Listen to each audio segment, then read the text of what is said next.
여러분 안녕하십니까? 포항 MBC 뉴스데스크입니다. 4월 총선을 앞두고 포항 MBC와 경북 매일신문이 경북 동해안 관심 지역구에 대한 여론조사를 실시했습니다. 어제 포항 나물릉에 이어서 오늘은 포항 북구 지역구입니다. 3선을 노리는 김정재 의원이 1위로 나왔지만 경선 지역으로 분류될 가능성이 높아 공관위 컷오프 여부가 최대 변수가 될 전망입니다. 김기영 기자가 보도합니다. 4월 총선에서 여야 후보 중 누구를 지지하는지 물었습니다.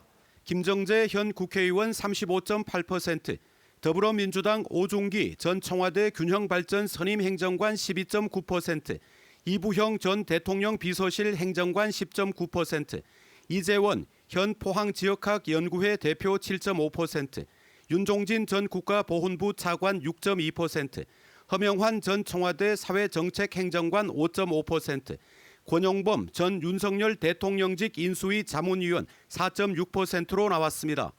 더불어민주당 오종기 예비후보를 뺀 국민의힘 후보만 누구를 지지하는지 물었습니다.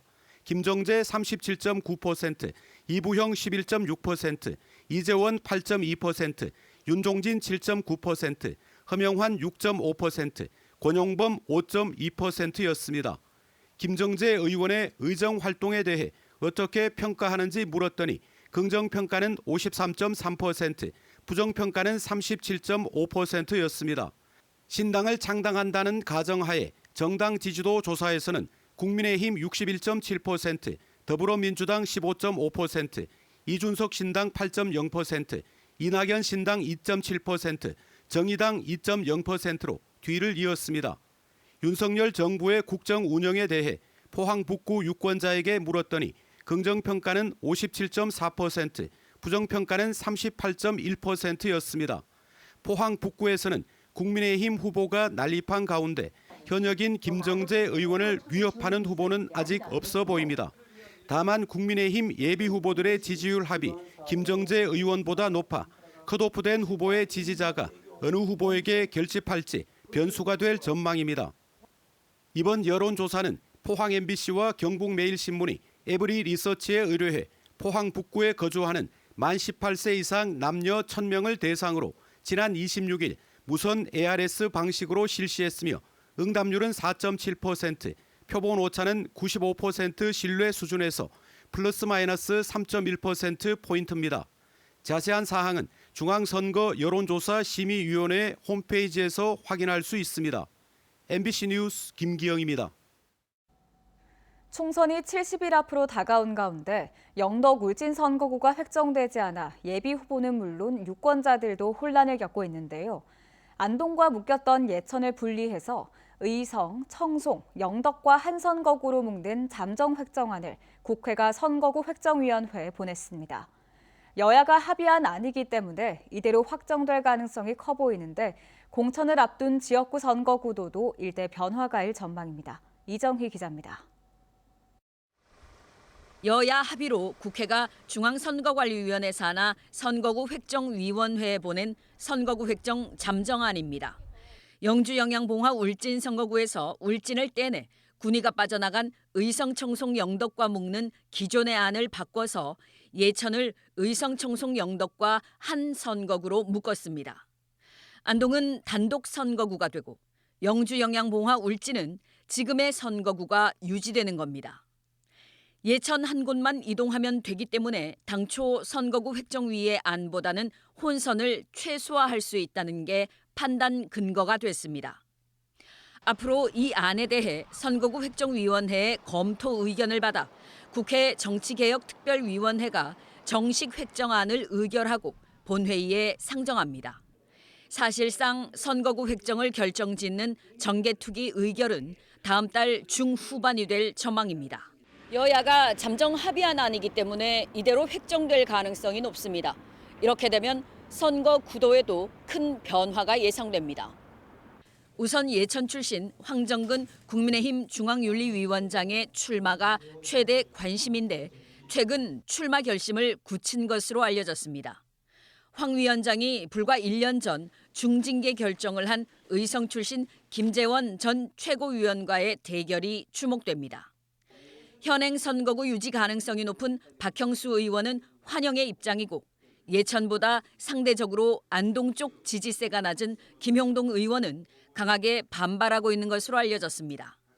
이들 현역 의원의 유불리에 따라 공천 경쟁에서 도전자들의 유불리도 달라질 전망입니다.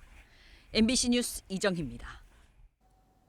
포항시 장기면 해병대 수성사격장이 4년 만에 일반 훈련 재개를 도출하며 해결 국면을 맞았습니다. 국민권익위원회는 어제 해병대와 방위산업체 풍산의 훈련 사격을 올해 3월부터 재개하고 장기면 주민 지원 사업을 지체 없이 추진하기로 최종 합의했다고 밝혔습니다. 해병대 전용 사격장인 수성사격장은 지난 2019년 경기도 포천에서 하던 주한미군 아파치 헬기 사격 훈련까지 추진하려 하자 주민들이 극심한 소음을 일으킨다며 반발해왔습니다. 전국의 여러 지자체가 바이오 특화단지 유치전에 뛰어든 가운데 경북에서는 포항과 안동이 동시에 도전에 나서 과잉 경쟁을 우려하는 목소리가 커지고 있습니다. 지난해 2차 전지 특화단지 선정 때도 경북에서는 포항과 상주가 동시에 지원해 상주가 탈락했는데 광역단체와 기초단체가 한 팀으로 노력해도 유치를 장담할 수 없는 상황에서 도내 지자체 간 경쟁 구도는 바람직하지 않다는 지적입니다. 산업통상자원부는 올 상반기 중으로 바이오 분야 특화단지를 지정할 계획인데 강원과 전북, 충북, 인천 등 여러 지자체가 유치전에 뛰어든 상황입니다. 지난해부터 경주시 건천읍 지역에서 석산 개발이 재개될 움직임을 보이면서 주민들과 마찰이 끊이지 않고 있습니다. 오늘 경주시 허가를 앞두고 주민설명회가 열렸는데 주민들이 강하게 반발했습니다. 보도에 장미쁨 기자입니다. 지난해 대형 채석단지 문제로 반발이 극심했던 경주시 건천읍 송선리. 수십 년 동안 이곳에서 석산 개발이 이루어졌는데 불법 골재 채취 등이 드러나 갈등을 겪었습니다. 그런데 최근 또 다른 업체가 경주시에 골재 채취 허가를 요청해 논란입니다. 약 3년 동안 마을 살림 5헥타르, 15,000여 평을 개발하겠다는 계획입니다. 해당 업체는 2016년 환경 영향평가가 통과됐고 지난해 4월 경주시에 토석 채취 허가 신청서를 접수했습니다. 주민들은 그동안 골재 채취로 비산먼지와 탕류로 인한 수질 오염, 공사 차량으로 인한 교통 사망 사고까지 발생했다며 반대하고 있습니다. 폐암 발생률이 타 동네보다 아주 굉장히 많아요. 40호 가구에 폐암으로 돌아가신 분이 5명, 지금도 폐 관련 질환을 앓고 있는 사람들이 수명 정도 있어요. 일각에서는 마을에 도움이 된다면 석산 개발 자체를 반대하지 않는다는 주민들도 있습니다. 끌 때 그 문제 나는 분진도 저 덮개를 덮고 그다음에 도로에 청소차 운행하고 우리가 6가지인가 8가지 합의된 사항이 있습니다. 그게 충족하는 조건이고 만약에 허가가 나가도 그 충족 요건을 실행 못하면은 또 우리가 또 다른 제재를 할 수 있습니다. 해당 업체는 환경 오염을 줄일 수 있는 방안을 마련해 시행하고 주민 협의체도 운영하겠다고 밝혔습니다. 생활하시면서 불편사항이 있으면 주민 협의체를 통해 가지고 여기 할 필요 없다니까요. 같이 그 모니터링하고 환경 감시를 하십시오.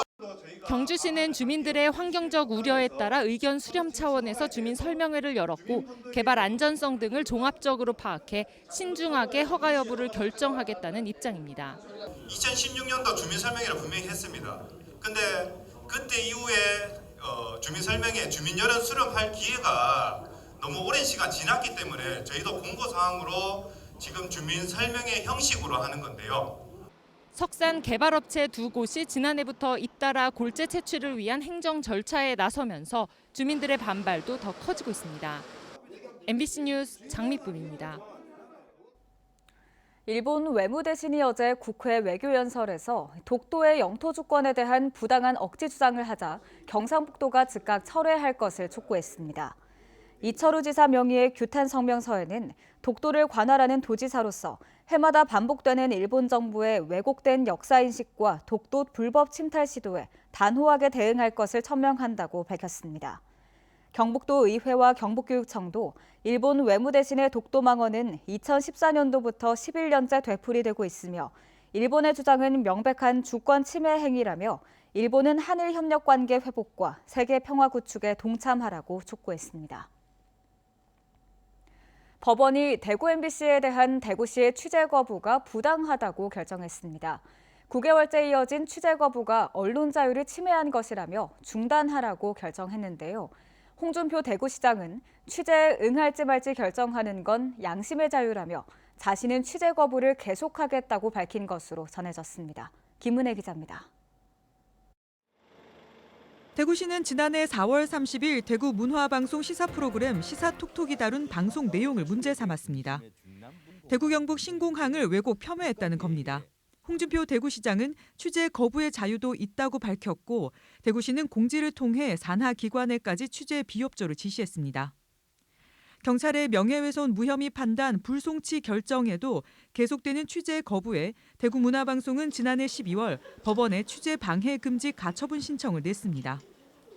대구지방법원 제20-1 민사부 정경희 부장판사는 취재를 거부하라고 지시하는 방법으로 대구문화방송 소속 스태프들이 취재하는 것을 방해해서는 안 된다면서 소송 비용도 홍준표 대구시장과 대구시가 부담하라고 결정했습니다. 재판부는 홍 시장과 대구시가 취한 조치는 법적 근거가 없음은 물론이고 대구시 공무원 등 취재 상대방이 갖는 의사결정권도 과도하게 제한했다고 봤습니다. 홍 시장이 취재 거부를 지시 명령하지 않았다는 대구시의 주장은 간부회의 발언 내용, SNS 게시글 등에 비춰보면 받아들일 수 없다고 밝혔습니다. 가처분 심리가 진행 중이던 1월 19일 공무원들에게 메일을 보내 취재 거부를 철회했다고 주장하지만 수신인이 명확하지 않고 실효성이 구체적으로 확인된 바 없다고 판단했습니다. 대구시장이 이것을 몰랐다는 것은 재반 증거를 종합해 봤을 때 신빙성이 전혀 없다고 봐서 가처분이 인용된 것이고요. 취재 거부 지시로 대구문화방송은 취재의 자유와 취재한 정보에 대한 보도의 자유, 정보원에 대해 자유로이 접근할 권리가 심각하게 침해됐다고도 덧붙였습니다. 홍준표 시장이 말했던 취재를 거부할 자유가 있다라고 말했던 그 부분이 자연인이 아닌 지방자치단체나 국가기관의 경우에는 그것은 인정되기 어렵다라는 것이 선언이 된 것이고, 그다음에 언론의 어떤 자유 내에는 취재원에 자유롭게 접근할 수 있는 권리가 포함된다는 것이 결정문에 명시가 되어 있습니다. 그 두 가지 부분이 앞으로도 아마 이 사건이 리딩 케이스로서 계속 참고될 수 있는 큰 의미를 가진다고 생각합니다. 다수의 언론 보도에 따르면 법원의 가처분 인용 결정에 대해 홍 시장은 대구시청 기자실을 찾아 의미 없는 결정이라고 말했습니다. 취재 거부 지시는 자신이 하지 않았고 지시도 이미 철회됐다고 주장한 것으로 알려졌습니다. 그러면서 양심의 자유와 취재의 자유가 충돌할 때는 둘 다 존중해야 한다며 앞으로도 자신은 취재에 응하지 않을 것이고 공무원들은 각자 판단에 따라 취재에 응할지 결정하면 된다고 밝혔습니다. MBC 뉴스 김은혜입니다. 포항시는 카드 모바일형 포항사랑 상품권 120억 원어치를 내일부터 10% 할인 판매합니다. 개인 구매 한도액은 월 40만 원으로 카드 보유 한도액을 기존 70만 원에서 100만 원으로 높여 잔액이 60만 원 이하면 구매 한도액을 모두 충전할 수 있습니다.